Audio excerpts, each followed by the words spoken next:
Well, let's try this one. In response to one of our troubleshooting a pool heater videos on YouTube, where is the fireman switch or fuse on the master temp 400? I checked the main fuse in the headers in the heater's bigger box, but don't see any other fuses. I did take off my main board to look behind it, nothing. Asking as power gets to my heater and seems to stop at the board. Bought a new membrane, that didn't work either. Nothing on the digital display works, it's dead with no error codes. So, Let's see, this might be, oh, here's an add-on. It's 2 years old, it was working great until all of a sudden the digital display went dark. The transformer is pulling out power to the board and the fuse in the main heater panel is good. Bought the new membrane, hooked it up, nothing, so is thinking it's potentially the board. What are your thoughts?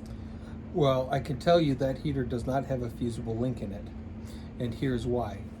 In the past, you had a heat exchanger that hung above the burner tray. And the burner tray, the flame would come up and go through the exchanger, heat the water, and the exhaust would go out the top. And what would happen is if you had a suppression, you had air that pushed it down, that flame, instead of it coming up, if air was pushed the opposite direction, the wind or something, it would roll that flame out to the front and potentially catch all of the components on fire. That's why there was a fusible link or a fireman switch.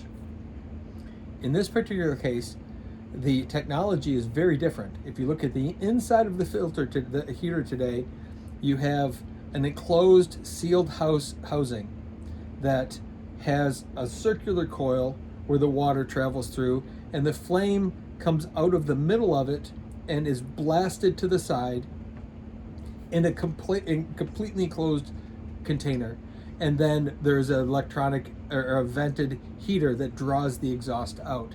So there's no need today for a fusible link.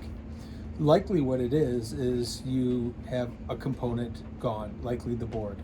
By everything that you've said there, I would suspect that something in the electronics itself fried.